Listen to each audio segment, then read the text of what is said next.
हमारे पास टॉपिक है virus. Virus क्या होता है पहले तो हम ये देखेंगे, फिर हम इसकी आगे क्लासिफिकेशन देखेंगे कि क्लासिफिकेशन के अंदर हमें क्या क्या चीजें मिल रही हैं। अगर हम वायरस की डेफिनेशन या इंट्रोडक्शन की बात करें तो वायरस सबसे पहले हमारे पास इन्फेक्शन एजेंट है जो कि हमारी बॉडी के ऊपर कोई भी इन्फेक्शन काज कर सकता है। वायरस जो हमारे पास है वो हमारे पास इंडिपेंडेंट ग्रो कर सकता है। इंडिपेंडेंट ग्रो ये किन किन चीजों में कर सकता है? ये हमारे पास प्लांट में भी कर सकता है, ये एनिमल में भी कर सकता है, ये ह्यूमन बॉडी पे भी ये इन्फेक्शन काज कर सकता है। अगर हम वायरस की बात करें तो वायरस हमारे पास 1 to 100 time more smaller than bacteria है। इतना छोटा हमारे पास वायरस है कि जो बैक्टीरिया से 10 to 100 टाइम्स स्मॉलर है। उसके बाद अगर हम बात करें तो वायरस किन किन चीजों में पड़ा हुआ है?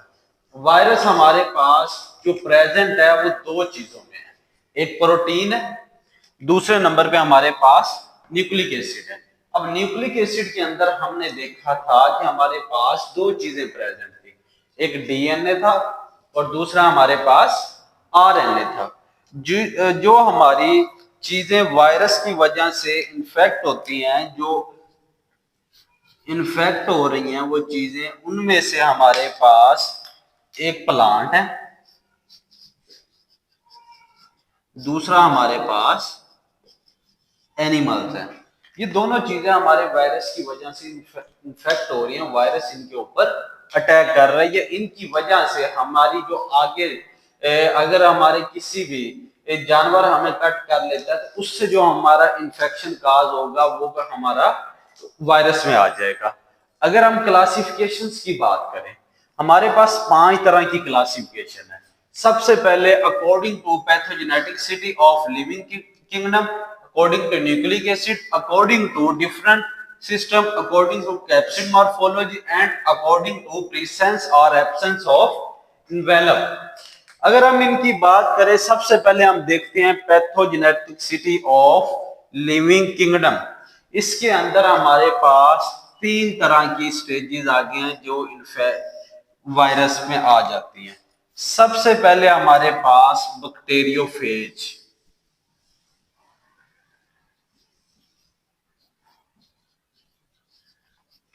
सेकंड नंबर पे हमारे पास आता है एनिमल वायरस,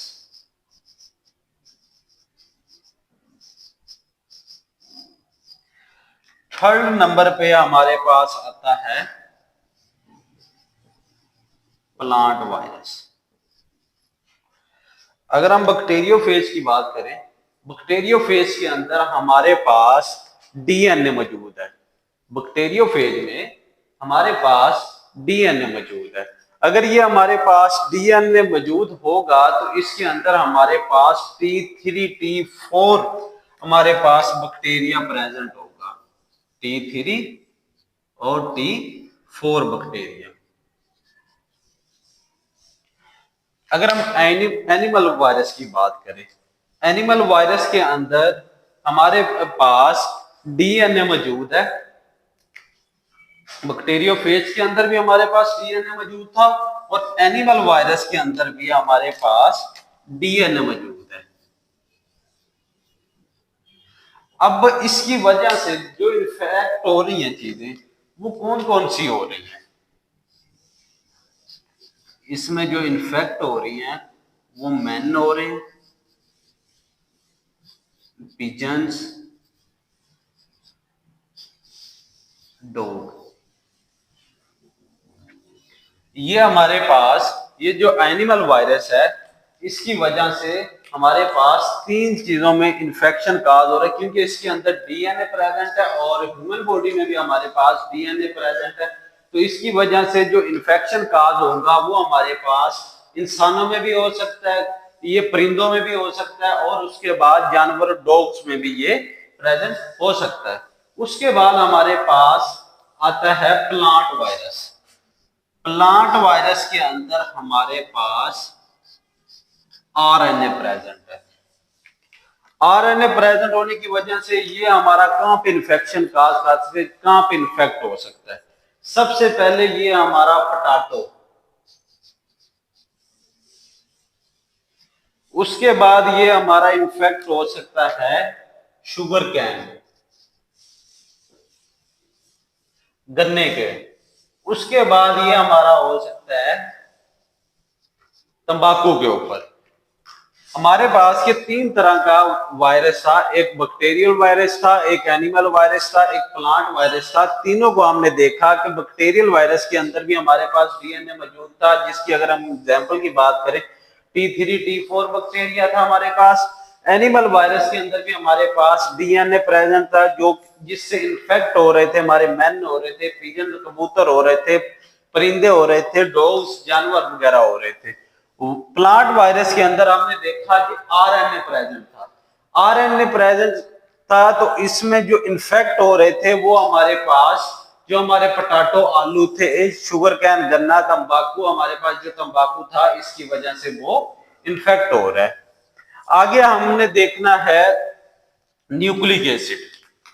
अब न्यूक्लिक एसिड में हमने देखा था कि हमारे पास 2 चीजें थी, डीएनए और आरएनए। अगर हम बात करें डीएनए और आरएनए, डीएनए हमारे पास है डीऑक्सीराइबो न्यूक्लिक एसिड, जिसके अंदर हमारे पास डबल चेन बनती है, और आरएनए हमारे पास राइबो न्यूक्लिक एसिड था, जिसके अंदर हमारे पास सिंगल चेन बनती है। अब जो हमारा डीएनए है वो हमारी बॉडी के अंदर प्रेजेंट है, जो आरएनए है वो उसका जो मेन काम है, जो मेन फंक्शन है वो क्या है, प्रोटीन की सिंथेसाइज करना है। ठीक है। थर्ड नंबर पे हमारे पास आती है according to pathogenicity on different system. Different system हमारी बॉडी की सिस्टम है, जिसमें सबसे पहले हमारे पास आता है न्यूरोट्रोफिक सिस्टम, सेकंड नंबर पे डर्माट्रोफिक सिस्टम, और थर्ड नंबर पे हमारे पास आता है नीमोट्रोफिक सिस्टम। अब न्यूरोट्रोफिक सिस्टम के अंदर क्या होगा, न्यूरोट्रोफिक सिस्टम के अंदर हमारा जो नर्वस सिस्टम है वो डिस्टर्ब होगा। अब हमारा नर्वस सिस्टम डिस्टर्ब होने की वजह से हमें कौन सी डिजीज या कौन सा वायरस आ सकता है, उसके अंदर हमारे पास पोलियो वायरस है। उसके बाद हमारे पास सेकेंड नंबर पे आता है डर्माट्रोपिक सिस्टम। अब इस सिस्टम के अंदर क्या है, इस सिस्टम के अंदर हमारी स्किन की लेयर या स्किन की लेयर के ऊपर कोई इंफेक्शन काज हो रहा है, या कोई हमें डिजीज हो रही है, जिसके ऊपर हमें स्किन के ऊपर हमें कोई डिजीज काज हो रही है, जिसकी वजह से हमें, अगर हम उसकी एग्जांपल की बात करें या उस डिजीज का हम बात करें, तो हमारे पास स्मॉल पॉक्स हो सकता है। थर्ड नंबर पे हमारे पास नीमोट्रोफिक सिस्टम आ जाता है। नीमोट्रोफिक सिस्टम कौन सा सिस्टम है, जो कि हमारे लंग्स का, हमारा सांस लेने, रेस्पिरेटरी सिस्टम जिसको हम कहते हैं, नीमो से हमें पता चल रहा है कि ये हमारा रेस्पिरेटरी सिस्टम है, सांस लेने वाला सिस्टम है। इसके अंदर अगर हम बात करें तो कौन सा वायरल इंफेक्शन आ सकता है, रीनो वायरस इंफेक्शन इसके अंदर अटैक कर सकता है।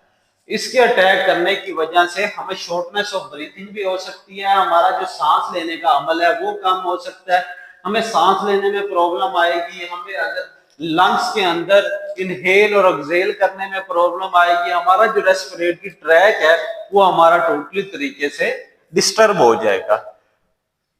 फोर्थ नंबर पे हमारे पास आता है अकॉर्डिंग टू कैप्सिड मॉर्फोलॉजी।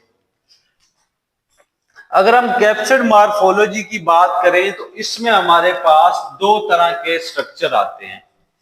एक हमारे पास पॉलीहाइड्रल आता है, दूसरा हमारे पास हेलिकल आता है। हेलिकल स्ट्रक्चर के अगर हम देखें तो हेलिकल स्ट्रक्चर हमारे पास एक ऐसा स्ट्रक्चर है जिसमें हमारे पास कॉइल लाइक या स्प्रिंग लाइक हमारे पास स्ट्रक्चर बन रहा होता है। ठीक है। पॉलीहाइड्रल की अगर हम बात करें तो इसमें हमारे पास 20 ट्रायंगल के साथ हमारे पास जो 12 है वो हमारे पास कॉर्नर बन रहे हैं। हेलिकल में हमारे पास कॉइल लाइक या स्प्रिंग लाइक स्ट्रक्चर बन रहा था, लेकिन पॉलीहाइड्रल के अंदर हमारे पास जैसे पैरागोन की स्ट्रक्चर होती है, जिसके अंदर हमारे पास 20 ट्रायंगुलर शेप बन रही हो और उसके 12 कॉर्नर बन रहे हो। ठीक है। सबसे लास्ट पे हमारे पास आता है अकॉर्डिंग टू प्रीसेंस और एब्सेंस ऑफ इन्वेलप। अगर हम इसकी बात करें तो इसमें हमारे पास दो तरह की स्टेजेस आ रही हैं, जिसको एक को हम कहते हैं इन्वेलप और दूसरे को हम कहते हैं नॉन इन्वेलप। इन्वेलप हमारे पास क्या है, जो कि हमारा प्रेजेंट, जिसके अंदर हमारे पास वायरल इंफेक्शन प्रेजेंट है। अगर हमारा इन्वेलप के अंदर जो हमारा वायरस इन्फेक्शन प्रेजेंट है तो उसको अगर हम एग्जांपल की बात करें तो हमारे पास टैगो वायरस उसमें आ जाता है। उसके बाद हमारे पास नॉन इन्वेलप है। नॉन इन्वेलप के अंदर हमारे पास इन्वेलप से हमें पता चलता है कि एक इन्वेलप है, उसके अंदर कोई चीज है। नॉन इन्वेलप से हमें यही पता चल रहा है कि इन्वेलप नहीं है, तो उसके अंदर हमारे पास कुछ भी नहीं होगा, तो वो खाली जाके हमारी स्किन के ऊपर या हमारी बॉडी के ऊपर या कहीं पे भी वो अटैक कर देगा, जिसकी वजह से हमें जो वायरस हो सकता है वो एडिनो वायरस हमें हो सकता है। ये हमारे पास क्लासिफिकेशन थी।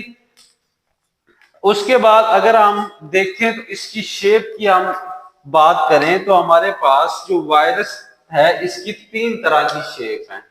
एक हमारे पास हिलिकल है, दूसरा हमारे पास पॉलीहाइड्रल है, तीसरा हमारे पास कॉम्प्लेक्स है।